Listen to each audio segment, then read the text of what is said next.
Water dripped from my hair as I struggled with a high fever. You're too lazy.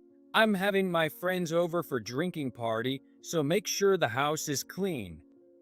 My husband, Chris, shouted at me as I desperately tried to take care of the twins by myself.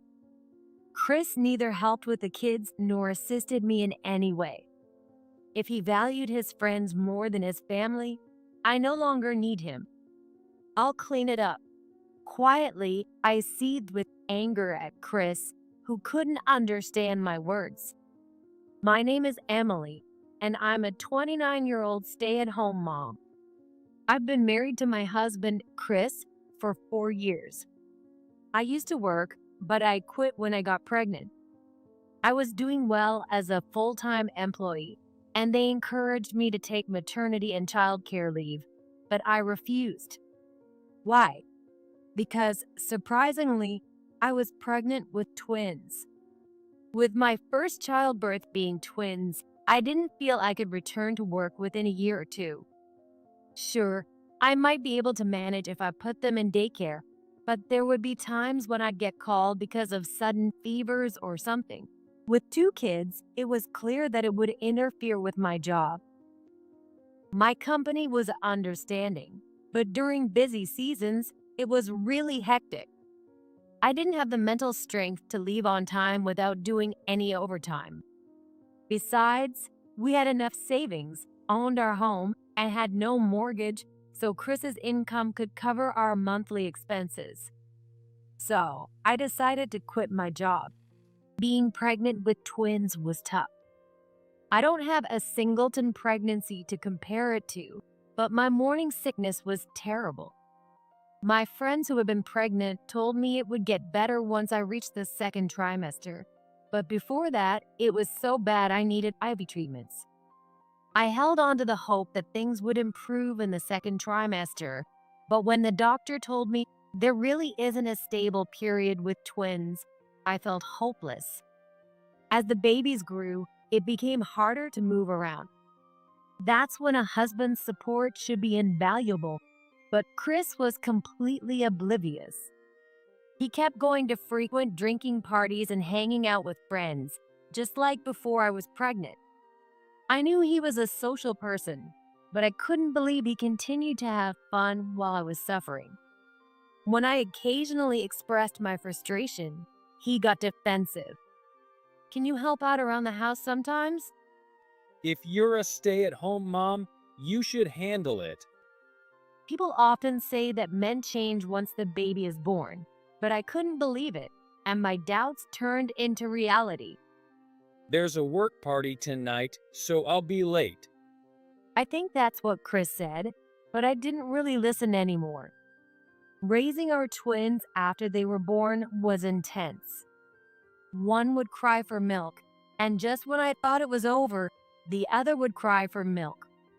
Even worse than crying separately was when they cried simultaneously, and I had to feed them both with bottles at the same time.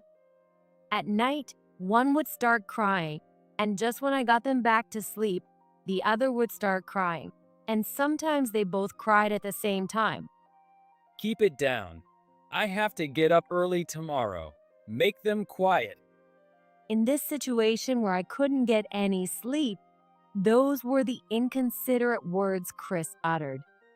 Even though I was overwhelmed with taking care of the twins, Chris didn't help at all.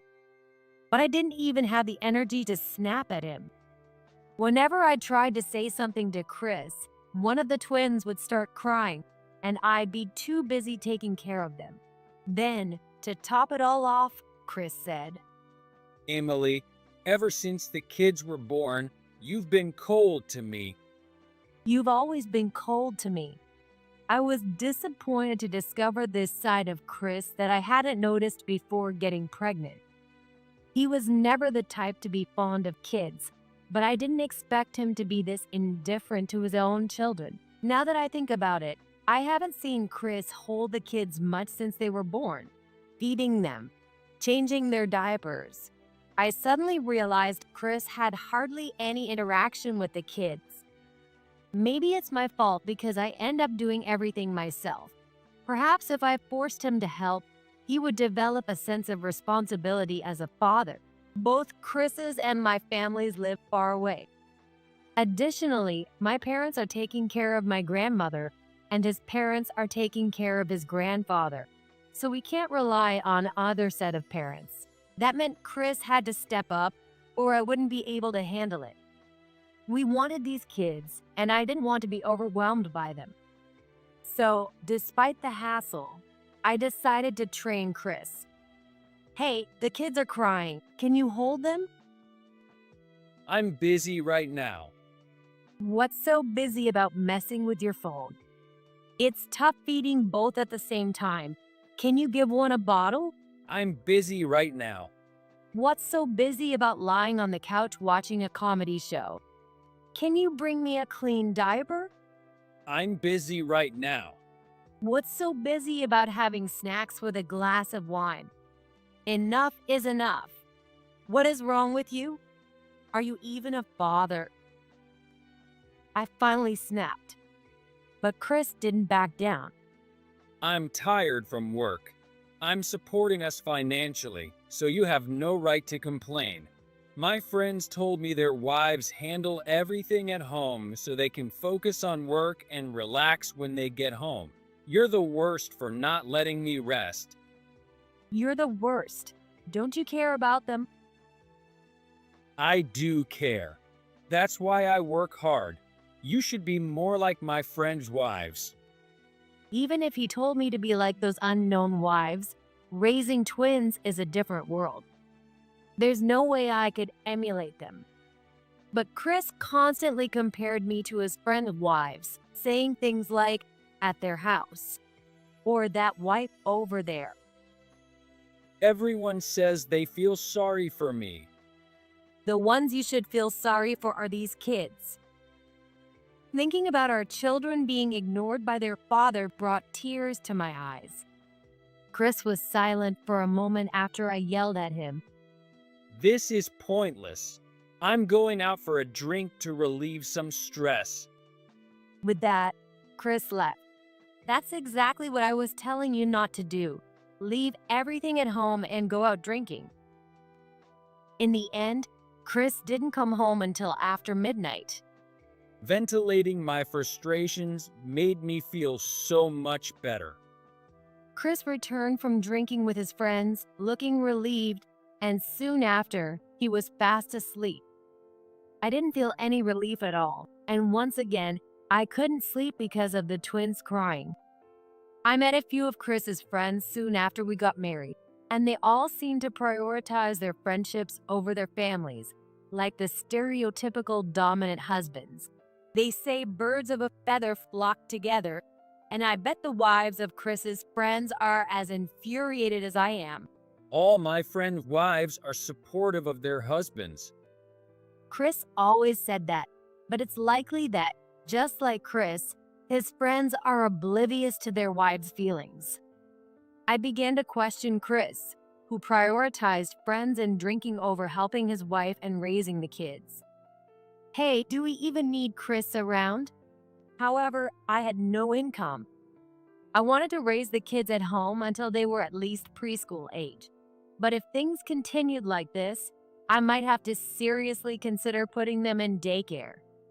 It felt sad to think about putting them in daycare so young, but the current situation seemed even worse for them. Their dad was practically non-existent, and their mom was too exhausted from child rearing to smile. Such an environment wasn't good for them at all. I realized I needed to have a serious talk with Chris, and if that didn't work, it might be time to consider other options. Sleep deprived from taking care of the twins, I thought about this in a foggy state of mind. Even having a discussion with Chris would be difficult with the kids around. Yet, asking my parents or his to abandon their caregiving duties and travel such a distance to help us was impossible. So, how should we have this talk? As I pondered this, days continued to pass by. One day, when our twins were just over 3 months old, they started drinking more milk and sleeping for longer periods. I was getting more rest, and maybe because I let my guard down, I developed a high fever. Oh my God. I stared in disbelief at the thermometer. It showed a temperature of 140 degrees Fahrenheit.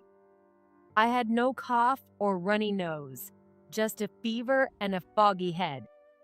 I didn't know if it was a cold or exhaustion, and I couldn't go to the hospital because I couldn't leave the kids. So I sent a desperate message to Chris. You have to come home early today. No way. My friend invited me out for drinks. It's Friday, come on. You wouldn't understand because you get to stay home all day.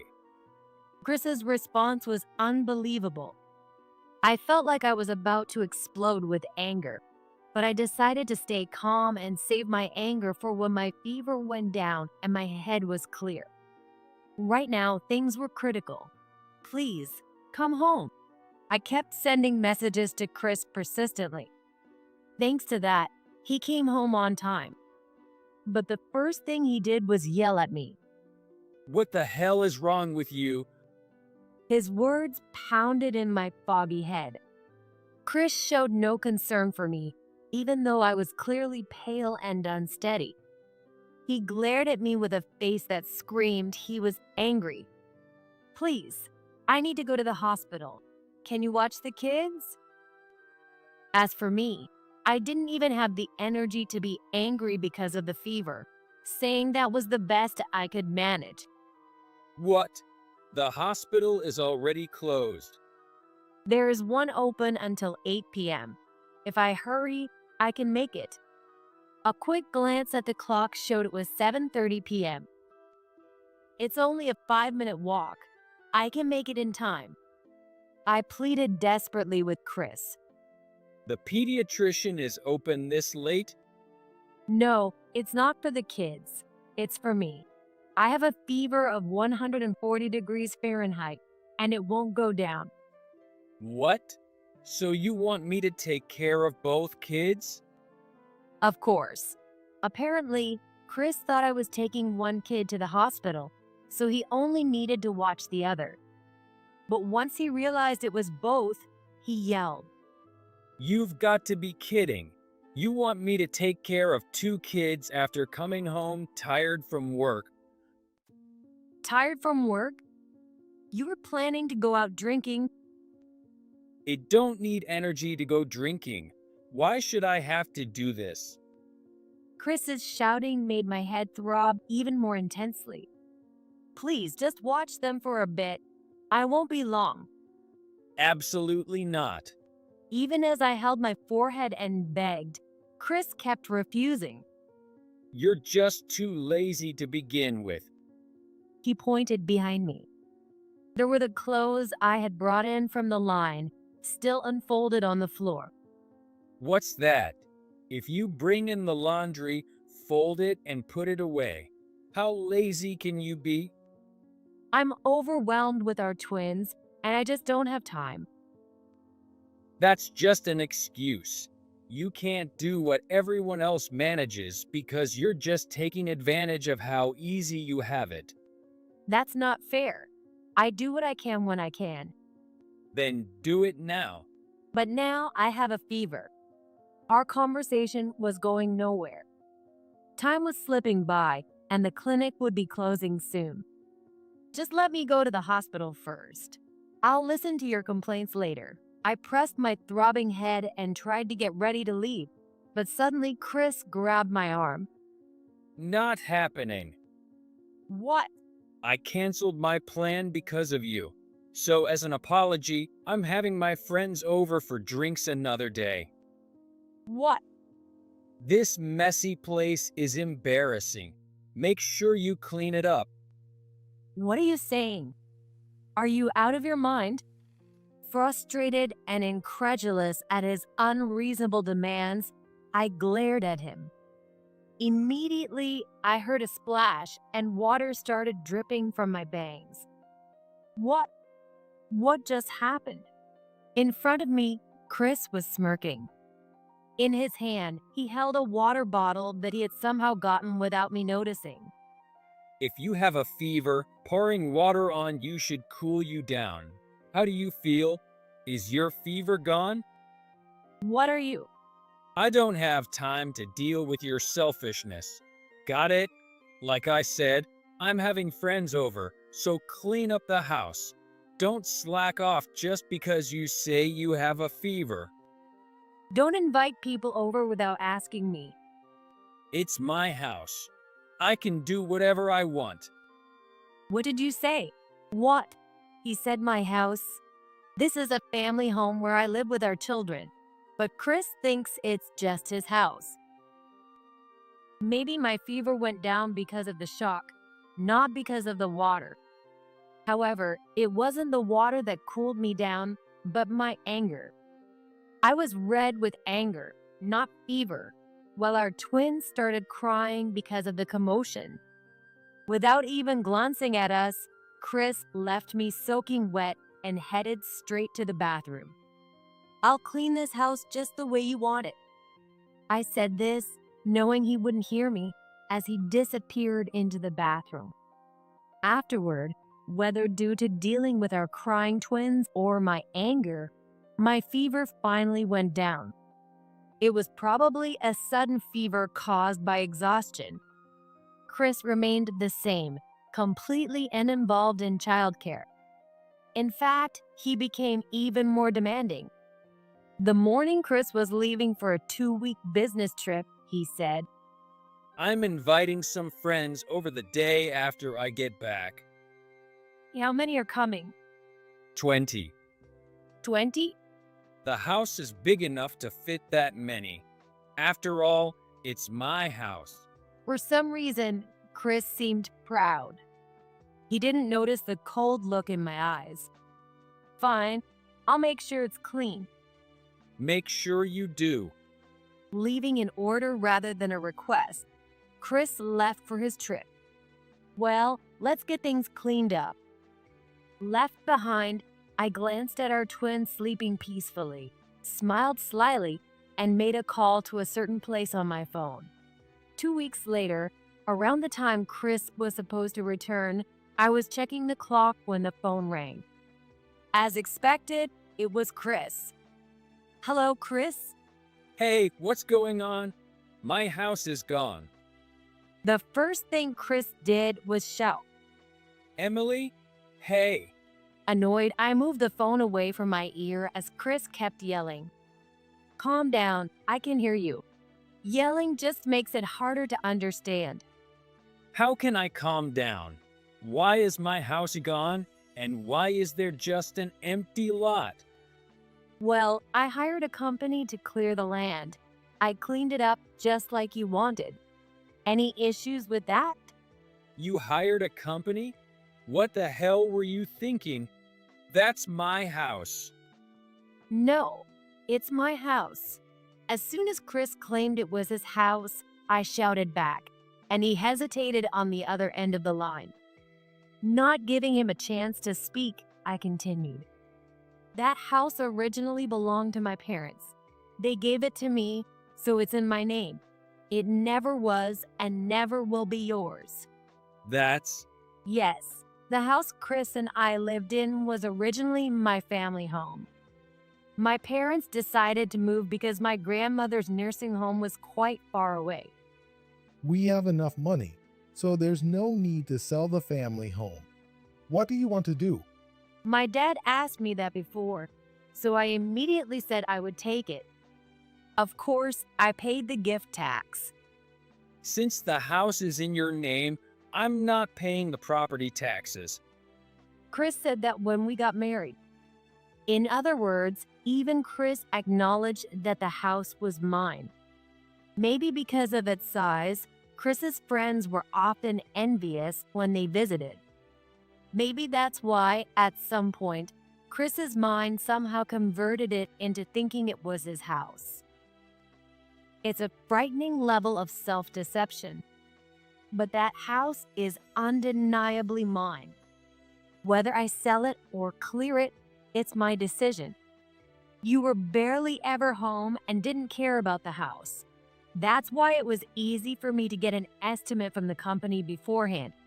That's I asked for your business trip schedule in advance, so I timed everything with the company. First, I packed up the necessary items and moved out. These days, moving companies even do the packing for you, which was really helpful. what about my stuff? I sent out a letter to your office. Inside, there's a note with a storage location and the key. A letter? Yes, there are also divorce papers in there. I've already signed my part, so make sure you fill out yours. There's an envelope with the lawyer's address too. Just put the papers in there and send it. Divorce papers? Why? I don't want a divorce. Because there's no point in us being married. As Chris shouted in shock, I cut him off sharply. You frequently go out drinking, don't take care of our kids when you're home, and all you do is complain to me. Do you think I need someone like that? I don't. And I doubt the kids even recognize you as their father, let alone as part of the family. That's not true. Can you honestly say that? Chris fell silent, unable to find a response. It seemed he was aware that he hadn't been involved with the kids. I'll change. I'll do better from now on. Impossible. Absolutely impossible. Do you realize that pouring water on me when I had a high fever is something you could be sued for? That was because you were being lazy. You're still saying that. You'll never change. This conversation is over. We're definitely getting a divorce. From now on, contact me through the lawyer. Wait, please. What? Just as I was about to hang up, Chris, sensing it, hurriedly stopped me. When I asked what he wanted, he shouted in a panicked voice. What am I supposed to do today? My parents' house is far, and I have to work the day after tomorrow. Where am I supposed to stay tonight? I don't know. Stay at a hotel or something. I don't have money for that. Really? You have money to go drinking, but not for a hotel? You've been keeping all your salary for yourself without contributing to the household expenses. Chris has hardly ever contributed to the household expenses. When we were both working, he wouldn't pay for utilities or groceries, claiming that since the house was mine, he didn't have to cover those costs. After I quit my job, he did start contributing some money to the household, but it was a pittance and nowhere near enough. It wasn't even enough to cover the cost of diapers for the kids. It's amazing how he could act so high and mighty. I was halfway to a nervous breakdown from taking care of the twins and didn't have the energy to confront him about it. We've been getting by dipping into my savings and using child benefits, but I'm at my limit. The house is old, so I'm having it cleared and sold. I plan to find a new place with that money. Currently, I'm staying with my parents who live far away. When I asked for help, they welcomed me with open arms. Having just moved, I don't have the time or energy to worry about where Chris will stay tonight. You're an adult, figure it out. Oh, and why not ask one of your beloved friends to put you up? You were planning to invite 20 of them over. Surely one can help. They're all married. Since they're the kind of people who'd crash a house with twin babies for a party, you should have no problem asking for such an unreasonable favor. Chris fell silent again. I'm sorry. That was the first time he apologized. I'm sorry. From now on. I hung up before he could finish and quickly blocked his number. His fake apologies and excuses no longer affected me. It's too late for anything now. Since he couldn't call, Chris sent me endless messages for a while. Apparently, none of his friends let him stay with them. In the end, Chris spent the night at a motel and complained about it. So much for the friendship of inconsiderate people like them. Or maybe their wives were furious and protested. Well, I don't care about any of those people anymore. Despite some disputes, thanks to my excellent lawyer, the divorce went through smoothly. Chris kept resisting until the end, but no amount of apologizing could change things. Out of curiosity, I asked Chris one last question. Do you remember our kids' names? Well, Mike and Bob? They're twin girls. When I yelled at him with a furious expression, Chris turned pale. I was beyond angry. I was shocked by his response. He didn't even remember their gender. How detached could he be from his own children? During the discussion, my mom and I brought my twins with us. Let me hold them one last time. When Chris said that, I handed one to him, but the baby started crying loudly and immediately reached out to come back to me. Well, of course, you've never held them since they were born. Chris looked completely defeated afterward. While he has the right to see them, I plan to live near my parents, which is quite far away. If he wants to see them, he'll have to make the effort to travel that distance, but I doubt he will. If he were that devoted and loved the kids, we wouldn't be getting divorced. Not trusting Chris at all, I made him pay child support in a lump sum. He resisted until the end, but when I told him I'd notify his company and garnish his wages if he preferred installments, he reluctantly agreed. Chris didn't want anyone at his company to know about his divorce, but with all the necessary paperwork, it was inevitable. As expected, his attempts to keep it a secret backfired, and rumors spread that he cheated and I left him. Though he likely didn't cheat, prioritizing friends over family in times of need is just as bad in my eyes. He deserves to be looked down upon and to feel ashamed. This is a side note, but Chris's friends did get scolded by their wives for planning a party at a house with twin babies. After that, neither Chris nor his friends had time for parties, and they drifted apart. It seems they realized that ending up divorced like Chris would be bad. As for me, moving closer to my parents has given me much more peace of mind. My grandmother, who needs care, is mostly in a facility, so it doesn't burden my parents too much. I'm so happy to be with my real grandchildren instead of just looking at pictures. Seeing my mom so happy is what makes me happiest. With my parents' help, I searched for a job and successfully found one. The twins also got into daycare.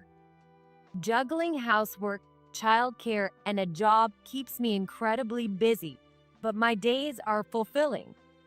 Raising kids is challenging, but their smiles are my solace. Seeing my adorable twins smile, I finally feel truly happy.